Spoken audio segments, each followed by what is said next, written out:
verse 18, okay? 18. And they set the priestess in their divisions, and the Levites in their courses, for the service of God, which is at Jerusalem, as it is written in the book of Moses.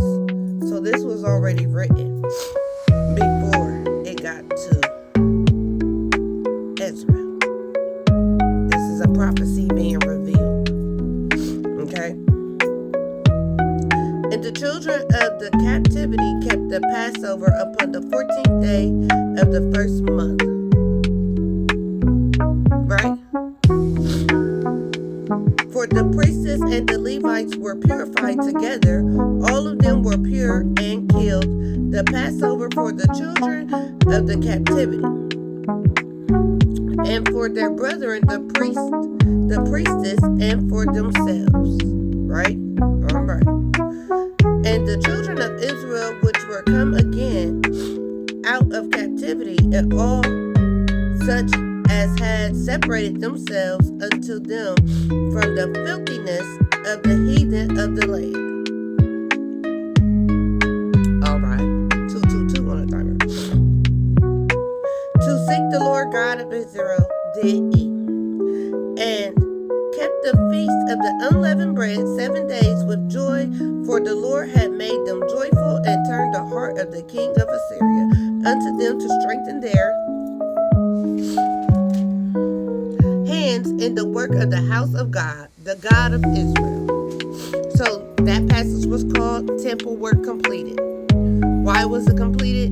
Due to the fact the Israelites was able to turn the heart of King Darius towards God. Now let's see.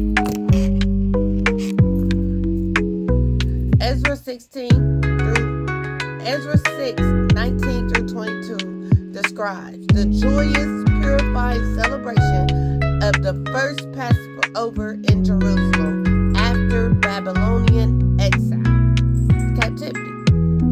Following the temple's completion, the returning Jews, along with those who separated themselves from local pagan practices, celebrated with 7-day festival of unleavened bread, highlighting God's faithfulness in restoring their worship and turning the heart of the Persian king to assist them. What is purified worship? The priests and the Levites purified themselves, ensuring the ritual was conducted in accordance to the Mosaic law, making a clean break from the idolatry of the exile. Idolatry, idols. Putting things before God. Okay? The inclusions of converts, verse 21. The celebration was not just for the Jewish exiles, but also for those who separated themselves from unclean practices of their Gentile neighbors to seek the Lord. This emphasizes spiritual purification over ethnic and national heritage. Okay? Due to the fact we all spread out. Alright? Joy in God's sovereignty. Verse 22.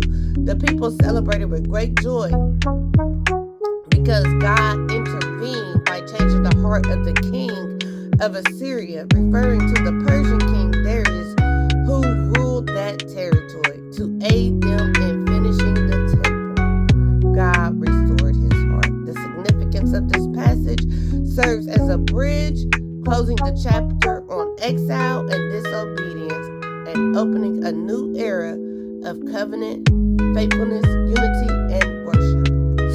Alright. Divine sovereignty.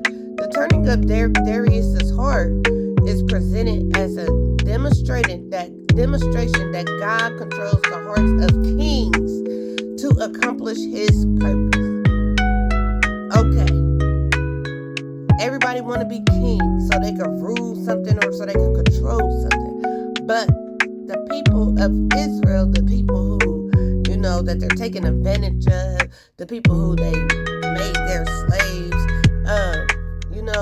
people were so pure and good, and the kings watched how the people, the Israelites, worshiped and praised God and had faith in God. And so that made the king turn his heart over to God. So a lot of the deities that people pray to other than Jesus Christ, little do we know is that they call out and believe on God, believe in and on God. Support the temple.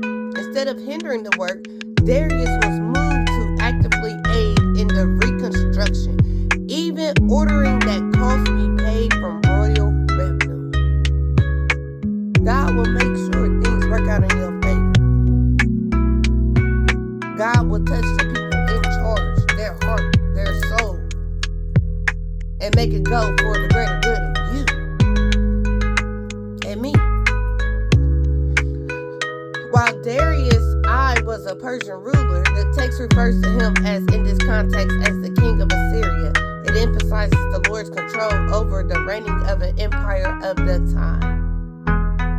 The result, the shift in attitude led to the successful completion of the temple and a time of great joy and celebration for the Jewish people, Israelites.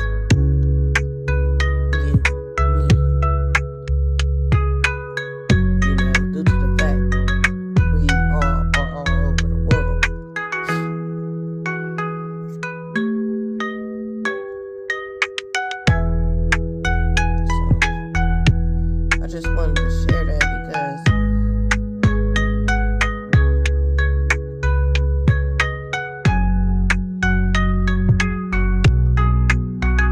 King Darius commanded that Daniel be brought out of the lion's den. He was amazed to see that he was not hurt at all. David was saved because he believed in God. The king then commanded that all those men who had accused Daniel be thrown in the den of the lions. Again, God will touch somebody's heart, a person of authority's heart, to go in your favor due to your faithfulness. That's when the temple work is completed.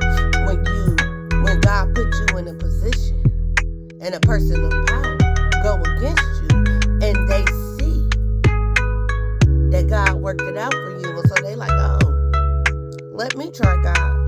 Bet, try him. You love him. And just know, God is not a man that he shall lie, and he's not a fool